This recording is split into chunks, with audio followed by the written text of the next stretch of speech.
Hello guys, welcome to this video again.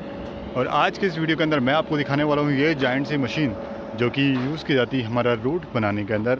और जब कभी इसको चला दिया जाता है रोड बहुत ही स्मूथ सरफेस हमें मिलता है। गाइस, इसका नाम है डबल ड्रम टैंडम रोलर। इसको बनाने वाली कंपनी है वॉल्वो कंपनी।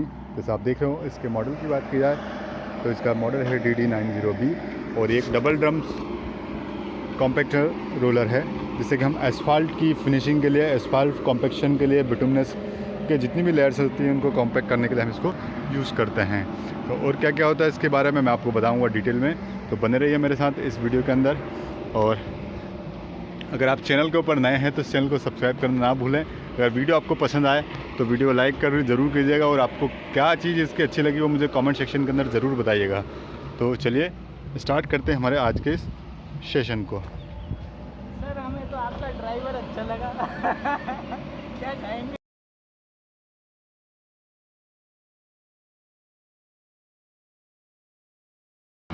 सो गाइस, सबसे पहले जो आप देख रहे हो ये है इसका स्टीयरिंग व्हील। इसके अंदर आपको इस तरह की नॉब दी जाती है, जिसे आप पकड़ करके भी इसे ऑपरेट कर सकते हैं। और इसके ऊपर दिए हैं कुछ इस तरह के बटन जो अलग अलग ऑपरेशंस करते हैं, कुछ इसकी स्पीड के, लाइट के, पार्किंग के and lower beam and upper beam के, प्लस कुछ हजार्ड्स लैंप के लिए, पार्किंग। इन सारी जो कंट्रोल्स दिए गए इनका क्या क्या यूज़ होता है मैं आपको डिटेल में बताऊंगा। तो और साथ में ये हुआ लीवर, जिससे हम इसे रिवर्स फॉरवर्ड करते हैं, और ये होता है इसका एक्सीलेटर, जिसके थ्रू से इसका एक्सीलेटर बढ़ा सकते हैं। तो साइज़ में बहुत जो छोटा होता है, ज़्यादा इसकी लंबाई नहीं होती, लगभग 4 मीटर के अराउंड इसकी लंबाई होती है टोटल ड्रम के साथ में। और ड्रम के साइज़ की बात की जाए तो 1675 mm का इसका ड्रम होता है, और अराउंड 300 से 350 लीटर इसके अंदर पानी आ सकता है। पानी की कैपेसिटी शायद ज़्यादा है, क्योंकि ये टैंक इसका चेंज कर दिया गया, कंपनी वाला टैंक नहीं, ये टैंक इसका डैमेज हुआ है तो इसको फिर से बनवाया हुआ है। और इधर साइड में देखे जाए तो इसका आप वर्किंग आवर्स देख सकते हैं, यहाँ पे इसकी रीडिंग दिखेगी। और यहाँ पे आप मोबाइल चार्ज करने के लिए आपको एक 12 वोल्ट का पोर्ट दिया गया है, जिसमें आप चार्जर के थ्रू अपना मोबाइल चार्ज कर सकते हो। और ये होता है इसका इग्निशन स्विच, यहाँ पे हम कीज लगाकर इसको इग्निट कर सकते हैं। तो चलिए सबसे पहले शुरू करते हैं कि शुरू करने से पहले कुछ और चीज़ें हैं। इधर आपको इसका एयर फिल्टर देख सकते हैं, और ये सीट है, एडजस्टेबल सीट है। आप इसे आइट साइड दोनों तरफ कर सकते हो, जैसे कभी कभी ड्राइवर को इधर चलाकर इधर लेफ़्ट साइड करके पास मारनी होती है, या कभी राइट साइड करके पास मारनी होती है, तो उस तरह से उसको एडजस्ट कर सकता है। और साथ ही साथ पीछे आप देख सकते हो, तो पीछे इसके अंदर डीजल का टैंक है, प्लस ऑयल का टैंक है। वाला जो टैंक है डीजल का है, इधर वाला ऑयल का टैंक है। और पीछे की तरफ आप देखें तो वो वाइट वाली पाइप के अंदर नोजल्स लगे रहते हैं, जिससे कि इसके पानी का स्प्रे होता रहता है। और ड्रम से जो हमारा एस्फाल्ट है, बिटुमिनस का कोई सा भी लेयर है, वो तो इसके साथ बॉन्ड नहीं बना पाती है। सेफ्टी के लिहाज से देखा जाए तो इसके अंदर एक सीट बेल्ट भी दिया हुआ है, जो कि ड्राइवर यूज़ करते समय इसे लगा सकता है, ताकि कोई किसी तरह कोई परेशानी न बने। इसके ऊपर कुछ इंस्ट्रक्शन दिए हुए हैं कि ऐसे जो आड़ा टेढ़ी जगह होती है, या फिर जो तिरछी ढलान जैसी जगह होती है, स्लोप में इसको नहीं चलाना चाहिए, अदरवाइज़ ये इसके साथ कुछ हो सकता है एक्सीडेंट। और साथ ही साथ कोई जगह जैसे कि यहाँ पर किसी जगह फिलिंग नहीं है, तो ऐसी जगह पर भी इसे नहीं चलाना चाहिए, क्योंकि जब ये कॉम्पैक्शन देता है तो मिट्टी ढसल के नीचे जा सकती है। और दूसरी बात, इसके अंदर ये बताया हुआ कि सीट बेल्ट हमेशा यूज़ करना चाहिए। दूसरा, वार्निंग को समझ रखना चाहिए। अगर कोई इंडिकेटर आपको जलता है, जैसे इस तरह पे यहाँ पे इंडिकेटर दिया, आपको कोई भी लाइट जलती दिखती है, तो उसके हिसाब से आपको इसके इंस्ट्रक्शन ध्यान रखना है, प्लस यूज़र मैनुअल पढ़ते रहना है, तो टाइम टू टाइम सर्विसिंग करवानी है। अब ये स्टीयरिंग के साइड में कुछ कंट्रोल दिए हुए हैं। तो पहला कंट्रोल है, इसके अंदर आप सबसे ऊपर देखेंगे तो एक रैबिट की पिक्चर बनी हुई है, और एक ये टॉर्टोइज की। तो अगर इसे इस तरह से अप डाउन करके इसकी स्पीड को कंट्रोल कर सकते हैं, यानी खरगोश यानी ये तेज़ स्पीड में चलेगा, और कछुए की चाल पे चलाते हैं तो स्लो चलता है। ये लाइट के लिए, अपर डिपर करने के लिए।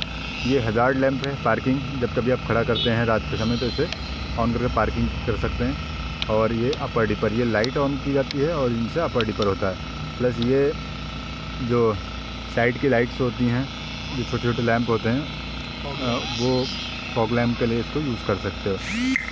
और ये है इसकी मोटर, एक ऑटोमेटिक मोड पे चलती है, एक मैनुअल मोड पे चलती है।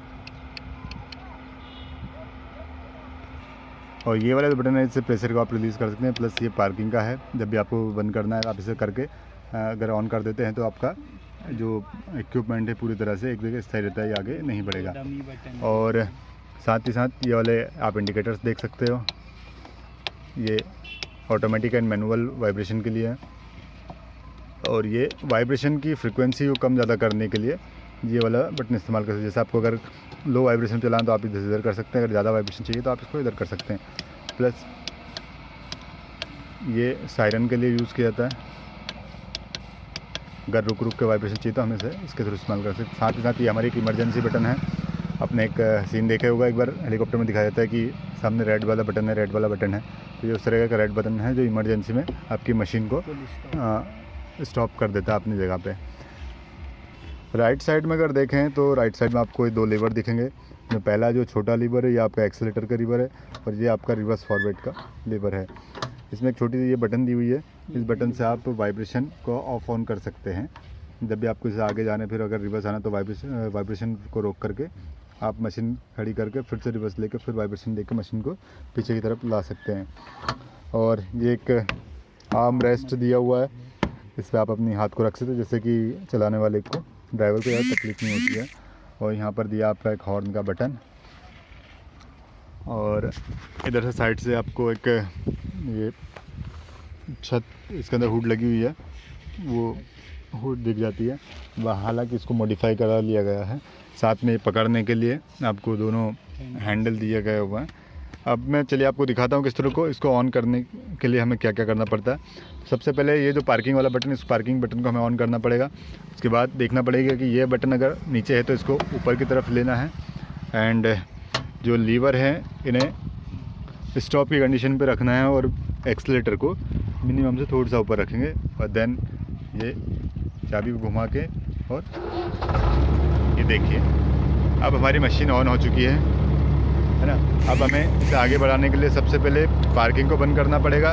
देखिए अभी पार्किंग ऑन है तो इसके अंदर एक रेड सी लाइट जल रही है। ये जैसे बंद करेंगे तो हाइड्रोलिक की पार्किंग, ड्रम की पार्किंग बंद हो जाएगी और हमारी मशीन आगे मूव करने के लिए रेडी है। अब मैं इसको आइडल कंडीशन में ही आगे बढ़ाऊंगा, देखिएगा धीरे से। ये देखिए ड्रम आपको धीरे धीरे मूव कर रहा है। अब मैं इस ब्रेक को पीछे वापस स्टॉप ले पे लेकर आता हूँ, मैं इसको इधर तक आके वापस पीछे की तरफ लाता हूँ तो हमारी मशीन पीछे की तरफ आपको आती हुई दिखेगी, इस तरह से दिखेगी। अलग अलग कंडीशन के अंदर इसको अलग अलग तरीके से लाया जाता है, लेकिन कभी भी एक बात ध्यान रखिएगा, इस ड्रम को मुरम या ऐसे पत्थर वाली मटेरियल के ऊपर नहीं चला सकते हैं, क्योंकि अगर हम इसको चलाते हैं तो इस ड्रम के ऊपर स्क्रैच आ जाता है, जिससे हमारा जब हम बिटुमिन के लेयर को इससे कॉम्पैक्ट करते हैं तो उसके अंदर स्क्रैच आने लगते हैं, एक स्मूथ सरफेस हमें मिलना बंद हो जाता है। तो ये था इसका एक छोटा सा रिव्यू। करते हैं अब बंद। ये आप इसे चाबी से इसको बंद कर सकते हैं, चाबी से ही ऑन कर सकते हैं, और इसकी पानी की मोटर लगी होती है जिससे आप इस नोज़ल के थ्रू इस पानी को भी ऑन कर सकते हैं। तो ये था एक छोटा सा रिव्यू। कैसा लगा आप लोगों को मुझे ज़रूर बताइए कमेंट सेक्शन में, और अगर आपने अभी तक चैनल को सब्सक्राइब नहीं किया तो प्लीज़ इस चैनल को सब्सक्राइब कीजिएगा। कमेंट सेक्शन में हमें ज़रूर बताइएगा कि आपको हमारा वीडियो कैसा लगा। और हाँ, सब्सक्राइब करने के बाद एक बेल आइकन भी ज़रूर आता है, उसे ज़रूर दबाइएगा, उसे दबाना ना भूलें। Thank you very much for watching this video.